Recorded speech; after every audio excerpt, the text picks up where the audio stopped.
பேரவை விதி 110 கீழ் அறிக்கை அளிக்க வேண்டும் என்று மாண்புமிகு முதலமைச்சர் அவர்கள் அனுமதி கோரியுள்ளார்கள். அனுமதி அளிக்கப்படுகிறது. மாண்புமிகு முதலமைச்சர் அவர்கள்.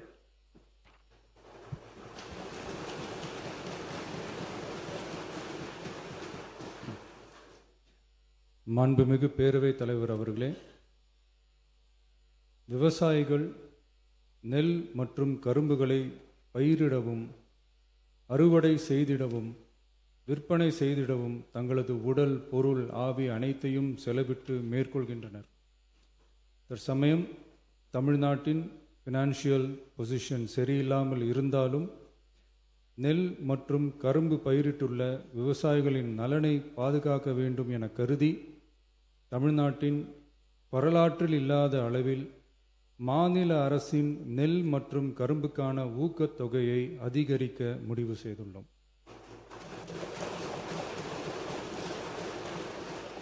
நெல் கொள்முதல் பருவம் வரும் செப்டம்பர் 1ஆம் தேதி தொடங்க இருப்பதால் குறைந்தபட்ச ஆதரவு விலையுடன் மாநில அரசின் ஊக்கத்தொகையாக சன்னரக நெல்லுக்கு குவிண்டால் ஒன்றுக்கு ரூபாய் 289 மற்றும் பொது ரக நெல் ஒன்றுக்கு ரூபாய் 159 என உயர்த்தி சன்னரக நெல் ரூபாய் 2750 பொது ரக நெல் ரூபாய் 2600 என வழங்கப்படும்.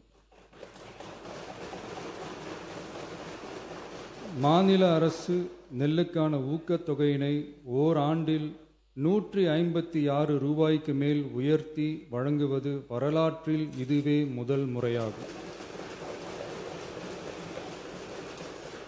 அதேபோல 2025-26 கரும்பு அரவை பருவத்தில் சர்க்கரை ஆலைகளில் பதிவு செய்து கரும்பு வழங்கும் விவசாயிகளுக்கு ஒன்றிய அரசு மெட்ரிக் டன் ஒன்றுக்கு ரூபாய் 3290.50 நிர்ணயம் செய்துள்ளது.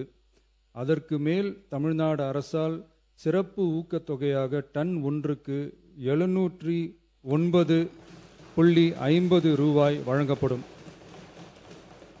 இதன் மூலம் விவசாயிகளுக்கு டன் ஒன்றுக்கு 4000 ரூபாய் கரும்பு விலையாக கிடைக்கப்பெறும். கடந்த 5 ஆண்டுகளில் கரும்பிற்கான சிறப்பு ஊக்கத்தொகை 156 ரூபாய் மட்டுமே உயர்த்தி வழங்கப்பட்ட நிலையில் தற்போது முதல் ஆண்டிலேயே 360.50 ரூபாய் உயர்த்தப்பட்டுள்ளது என்பதையும் இம்மாமன்றத்தில் குறிப்பிட விரும்புகிறேன்.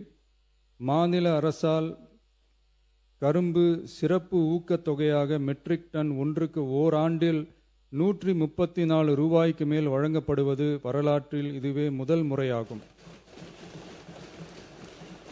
நமது அரசு எப்போதும் விவசாயிகளை ஒருபோதும் விட்டுவிடாமல் அவர்களோடு தோளோடு தோள் கொடுத்து விவசாயம் சிறக்கவும் ஊரக வாழ்வாதாரம் சிறக்கவும் என்றும் உறுதுணையாக இருக்கும். நன்றி.